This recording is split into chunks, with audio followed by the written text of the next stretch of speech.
지구 아래에는 빛과 소리가 겨우 살아남는 깊은 균열이 있습니다. 베리오프키나 동굴은 12,000m 이상 깊이로 한 남자가 홀로 모험을 떠났습니다. 아무런 지원도 없이, 돌아올 생각도 없이 그가 왜 이런 위험을 감수했을까요? 그리고 그를 다시 지상으로 돌아오지 못하게 한 것은 무엇이었을까요? 오늘 우리는 베리오프키나 동굴 사건의 불가사의한 수수께끼를 탐구해 보겠습니다. 먼저 이 숨겨진 심연의 세계가 어디에 위치해 있는지 알아봅시다. 1. 지질학적 및 지리적 맥락. 카프카스 산맥은 러시아와 조지아 사이에 위치하며 유럽에서 가장 높은 봉우리인 엘브루스 산이 만여 미터가 넘습니다. 서쪽 끝 아파지아에 있는 가그라 산맥은 고대강에 의해 형성된 석회암 하위 산맥입니다. 이 강들은 깊은 협곡을 파고 세계에서 가장 큰 동굴 중 일부를 만들어냈습니다. 가그라 산맥에는 지구에서 가장 깊은 4개의 동굴이 있습니다. 가장 깊은 베리오프키나 동굴은 만여 미터 이상으로 스태츄 오브 리버티 20개가 쌓인 높이에 해당합니다. 동굴의 입구는 해발 2,000m의 위치에 있어 도달하기 위해서는 오르막을 올라야 합니다. 바위 절벽 사이에 숨겨진 이 동굴은 단순한 구멍으로 시작해 지구 깊숙이 1마일 이상 떨어진 곳으로 이어집니다. 만약 베리오프키나 동굴을 탐험할 기회가 주어진다면 배낭에 무엇을 가져가고 싶으신가요? 댓글로 알려주세요. 표면에서 보면 단순히 지구의 균열처럼 보이지만 그 진정한 깊이는 수십 년 동안 비밀로 남아 있었습니다. 그렇다면 누가 처음 이 심연을 들여다봤고 무엇이 그들을 더 이상 나아가지 못하게 했을까요? 이 심연으로의 여정. 이 동굴의 입구는 1968년에 동굴 탐험가들에 의해 처음 발견되었습니다. 그들은 377m까지 내려갔다가 다시 지상으로 돌아왔습니다. 1983년에는 모스크바의 페로보스페레오 클럽의 별도 팀이 동굴을 재발견했습니다. 그 다음 3년 동안 1년의 탐험이 진행되어 동굴의 알려진 깊이를 약 400m까지 확장했습니다. 불분명한 이유로 탐험은 2000년까지 중단되었습니다. 그해 작업이 재개되었지만 2015년이 되어서야 탐험가들이 동굴의 진정한 깊이를 여는 새로운 샤프트를 발견했습니다. 2017년까지 그들은 깊이를 만여 200m로 늘리고 17km 이상의 터널을 지도화했습니다. 마침내 2018년 3월, 그들은 지하 호수 바닥에서 공식적인 최심점을 발견하여 베리오프키나 동굴의 총 깊이는 만여 257m에 이르게 되었습니다.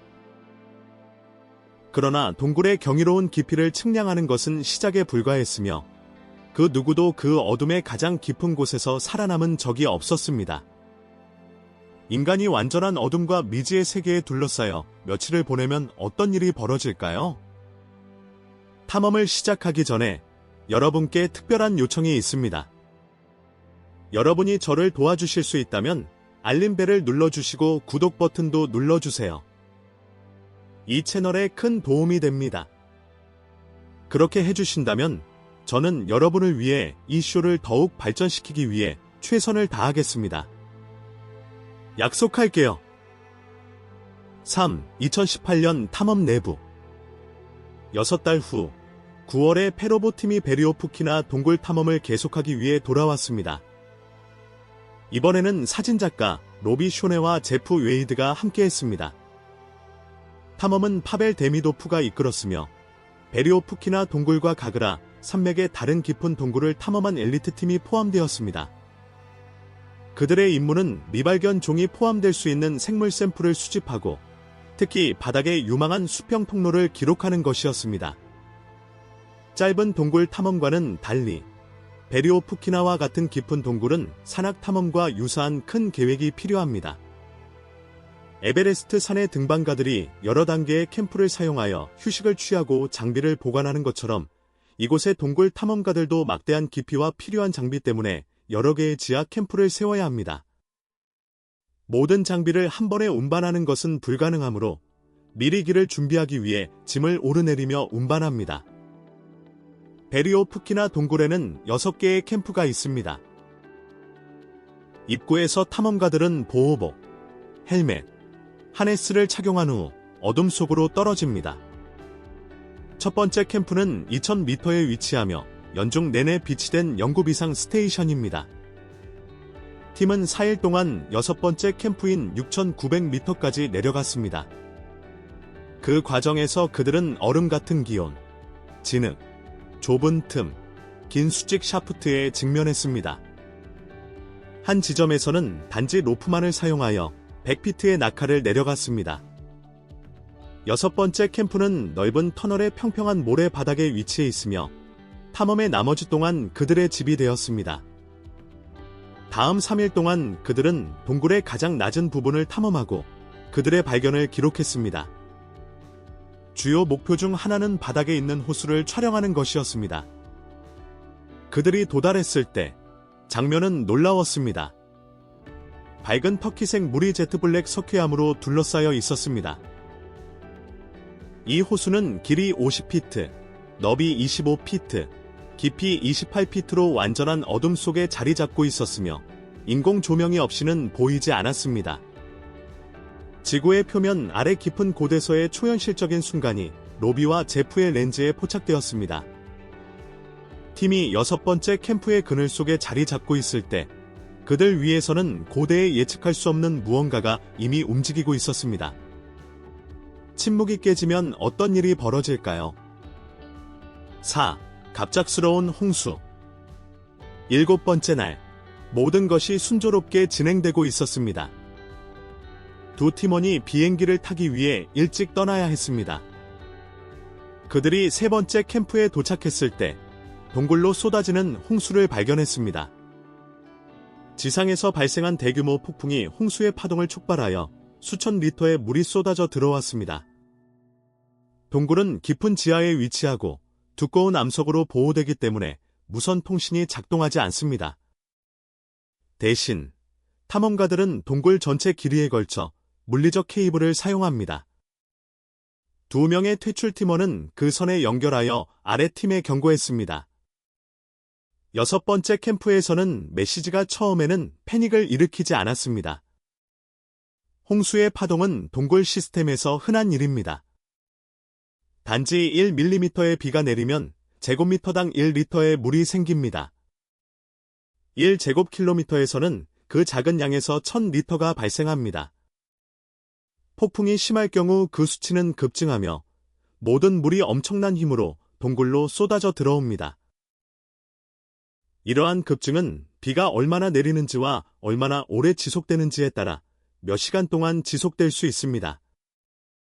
그럼에도 불구하고 페로보 팀은 침착함을 유지했습니다. 그들은 경험이 풍부하고 적응할 준비가 되어 있었습니다. 6번째 캠프는 주요 수직 샤프트에서 벗어난 곳에 배치되어 있어 물의 흐름으로부터 안전하다고 여겨졌습니다. 또한 6번째 캠프는 6,900m 깊이에 위치해 있으며 동굴의 총 깊이는 마녀 200m가 넘습니다.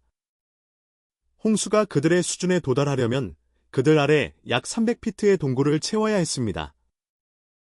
경고를 받은 후 대략 30분 후 그들은 물의 첫 신호를 들었습니다. 멀리서 우르릉거리는 소리로 시작해 점점 커졌습니다. 기차가 그들 쪽으로 달려오는 듯한 소리였습니다. 곧 소리는 귀청이 터질 듯한 소리로 변했고 동굴이 지진처럼 흔들렸습니다. 로비는 막 아침을 시작했을 때 그 소음이 더욱 커졌습니다. 그는 다른 사람들과 함께 텐트에서 나와 수직 샤프트를 향해 헤드램프를 비추었습니다. 그들이 본 것은 충격적이었습니다. 물줄기가 마치 소화전처럼 쏟아져 내리고 있었습니다. 로비는 소음과 물의 양에 놀라 얼어붙었습니다. 손에 쥔 음식을 거의 떨어뜨릴 뻔했습니다. 노련한 페로보 탐험가들과 비교해 로비는 경험이 적었고 물이 얼마나 빨리 움직이는지에 놀랐습니다. 하지만 혼란 속에서도 그들의 캠프는 마르지 않았습니다. 그는 침착함을 유지하려고 노력하며 가까운 거리에서 요란한 홍수에도 불구하고 차분해 보이는 러시아 팀의 행동을 참고했습니다. 로비는 요란한 물줄기로 올라가며 숨을 쉬기 어려운 상황에서 아래에서 무슨 일이 일어나고 있는지, 다른 누군가가 살아남을 수 있을지 전혀 알지 못했습니다. 5. 지하 재앙과의 싸움.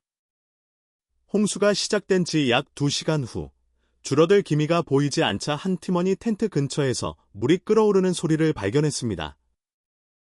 그는 땅에 작은 구멍을 확인했지만 물은 없었습니다. 그러나 그는 팀 리더인 파벨에게 알렸습니다. 파벨은 걱정된다고 동의하며 근처의 사이폰을 확인해 물의 수준을 측정했습니다.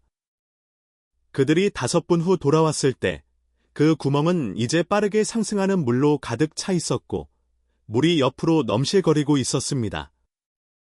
팀원은 로비를 바라보며 얼굴이 창백해졌습니다. 로비는 즉시 이해했습니다. 그들은 대피해야 했습니다. 캠프는 움직이기 시작했습니다. 그 누구도 그날 떠날 것이라고 예상하지 않았지만 이제는 선택의 여지가 없었습니다. 로비와 제프는 플리스층 위에 라텍스 수트를 입고 마모 저항성 나일론 외피와 하네스를 착용했습니다. 로비는 힘든 결정을 내렸습니다. 그는 수만 달러에 달하는 카메라 장비를 모두 남겨두었습니다. 그는 메모리 카드만 구해 플라스틱 봉투에 넣어 수트 안으로 넣었습니다. 그들의 생명을 위험해 빠뜨릴 가치는 없었습니다. 그는 자신과 제프가 올라갈 것이라고 외쳤고 그들은 6번째 캠프를 떠났습니다. 이것이 그들이 그 수준에서 페로보 팀과의 마지막 접촉이 될 것입니다. 러시아 팀은 파벨이 돌아올 때까지 기다렸습니다.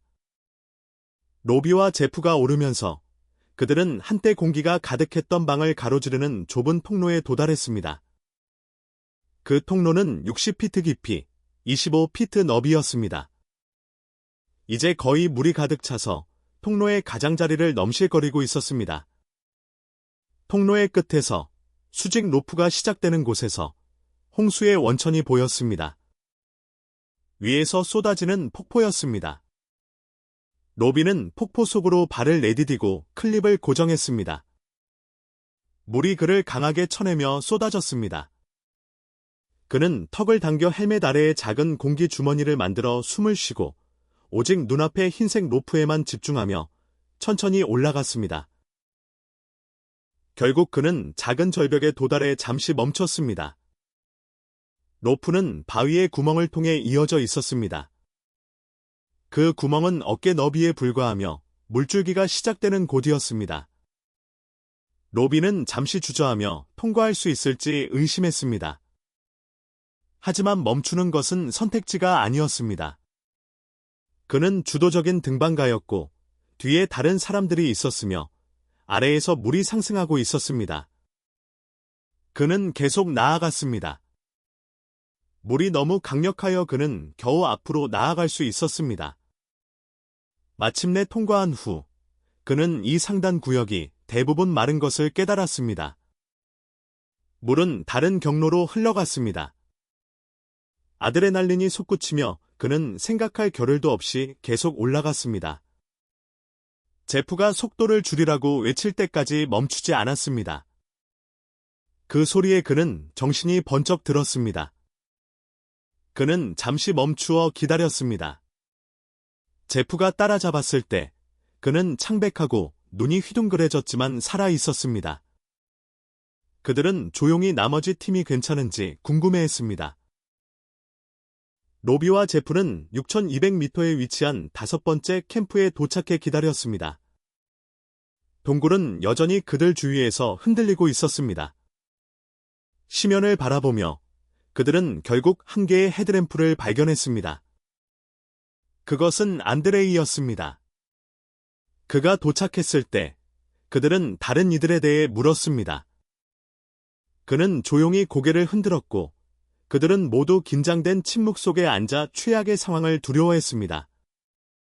한편 아래에서 파벨은 사이폰에서 돌아와 다리가 완전히 잠겨있는 것을 발견했습니다. 나머지 팀원들은 로프에 도달하기 위해 수영해야 했습니다. 파벨이 마지막이었습니다. 그가 수영하는 동안 방은 소용돌이로 변했습니다. 소용돌이치는 물살이 그를 돌려보냈고 그는 줄에 도달하기 위해 힘겹게 싸워야 했습니다. 그들이 오르기 시작했을 때 모든 깊은 통로는 완전히 물에 잠겨 있었습니다. 안드레이가 도착한 지 15분 후 5개의 불빛이 더 나타났습니다. 한 명씩 나머지 페로보 팀원들이 5번째 캠프로 올라왔습니다. 로비는 경이롭게 지켜보았습니다. 그중 한 명은 심지어 스토브와 4개의 침낭을 하네스에 묶어들고 있었습니다. 로비는 자신과 제프가 먼저 올라간 것이 얼마나 행운인지 깨달았습니다. 만약 그들이 마지막으로 올라갔다면 그들은 살아남지 못했을 것입니다. 제외한 후 러시아 팀은 신속하게 텐트에 자리 잡고 커피를 만들고 이 모든 일에 대해 농담을 했습니다. 그러나 로비는 여전히 충격을 받았습니다. 몇 시간 동안 그는 장비를 벗기를 거부하며 아래의 어두운 낙하를 응시했습니다. 홍수가 정말 끝났는지 확신할 수 없었습니다. 홍수가 멈출 기미가 보이지 않자 그들 위의 유일한 탈출 통로는 상승하는 물속에 사라졌습니다. 이것이 동굴이 마침내 닫히는 순간일까요? 6. 다음에 일어난 일. 200피트 위에는 그들이 동굴의 더 높은 곳으로 이동하기 위해 건너야 할 수평 통로가 있었습니다. 보통 그곳은 이미 물이 반쯤 차 있기 때문에 기어가야 합니다. 모든 홍수로 인해 그곳은 가득 차 있었습니다. 홍수가 계속되는 한 그들은 갇혀 있었고 물이 더 이상 상승하지 않기를 바랄 수밖에 없었습니다. 파벨은 로비에게 물이 맑아질 때까지 아침까지 기다리자고 안심시켰습니다. 캠프에서의 다음 16시간 동안 물의 요란한 소리는 서서히 사라졌습니다. 홍수의 파동은 결국 20시간 동안 지속되었고 이는 일주일간의 비와 단 한 번의 강한 폭풍으로 인해 발생했습니다. 이전 주의 비로 인해 땅이 완전히 포화 상태가 되었기 때문에 폭풍이 닥쳤을 때 물이 끊임없이 베리오프키나 동굴로 쏟아졌습니다. 나중에 한 택시 기사로부터 그 폭풍 동안 빗방울이 니켈 크기였다는 이야기를 들었습니다. 이 경험은 팀에게 중요한 교훈이 되었습니다. 그들은 이전의 동굴이 겨울에만 홍수가 난다고 가정했습니다. 탐험 후 지상 비 모니터링을 개선하기 위한 계획이 세워졌습니다. 홍수 발생 시 대체 탈출 경로를 제공하기 위해 하부방에 추가 캠프가 설치되었습니다. 탐험은 단축되었지만 그들은 목표한 거의 모든 것을 달성했습니다. 새로운 통로가 탐험되고 지도화되었으며 동굴 생물 샘플이 수집되었고 카메라 장비는 파손되었지만 모든 사진은 보존되었습니다. 홍수 물이 빠지면서 팀은 최악의 상황이 끝났다고 생각했지만 2년 후 입구에 있는 조용한 로프가 상승하는 물보다 훨씬 어두운 미스터리를 풀어낼 것입니다. 7. 세르게이 코제예프 사건. 베리오프키나 동굴의 위험은 페로보 탐험으로 끝나지 않았습니다. 2년 후 2020년 11월 탐험가들은 동굴 입구에 고정된 로프를 발견했습니다. 이는 동굴 탐험에서 심각한 안전 문제로 준비되지 않은 사람들이 위험한 환경으로 들어갈 수 있기 때문입니다. 8달 후 2021년 8월 4일 페로보 팀이 돌아왔습니다. 그들은 내려가던 중 1300피트에서 크램폰과 아이스 도끼 한 쌍을 발견했습니다. 이들은 위에서 떨어진 것이 아니었습니다. 누군가 동굴에 들어와 깊숙이 들어간 것입니다. 2000피트에서 그들은 첫 번째 캠프에 도착했습니다. 3200피트에서 두 번째 캠프에 도착했습니다.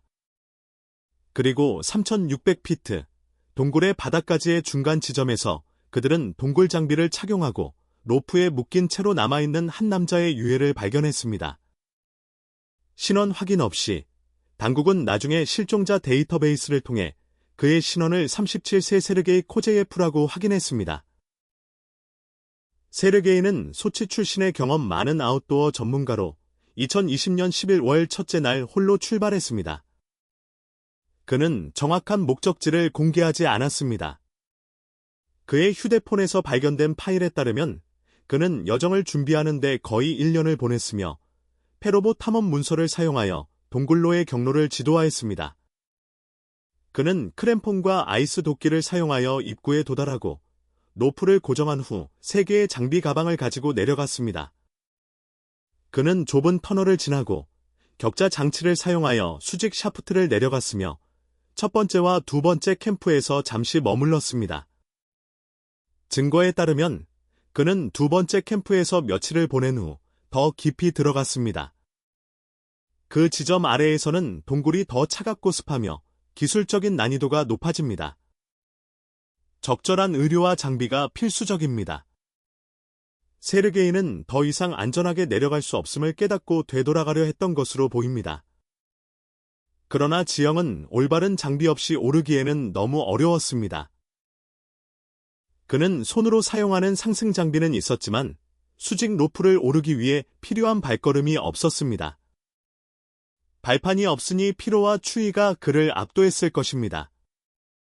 그는 지상으로 돌아갈 수 없었습니다. 페로보 팀은 당국에 통보했고 복잡한 회수 작업이 이어졌습니다. 동굴의 깊이와 난이도로 인해 100명 이상의 전문가가 참여했습니다. 안전 프로토콜은 공기질을 포함한 환경 위험을 고려해야 했습니다. 신중하게 조정된 작업 끝에 세르게이의 유해는 존중받으며 회수되어 그의 가족에게 돌아갔습니다. 베리오프키나 동굴은 2018년에 지구에서 가장 깊은 동굴로 알려졌습니다. 하지만 높은 봉우리와는 달리 동굴은 지하에 숨겨져 있습니다. 지구는 광대하고 탐험되지 않았으며 베리오프키나가 그 기록을 얼마나 오랫동안 유지할지는 알 수 없습니다. 오늘의 영상이 흥미로우셨다면 좋아요 버튼을 누르고 제 채널을 구독해주세요.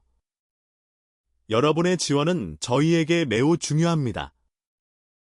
화면에 나타나는 다음 영상을 꼭 확인해보세요. 여러분이 좋아할 만한 콘텐츠가 준비되어 있습니다. 다음에 탐험하고 싶은 나라에 대한 댓글도 남겨주세요. 시청해주셔서 감사합니다. 다음 영상에서 뵙겠습니다.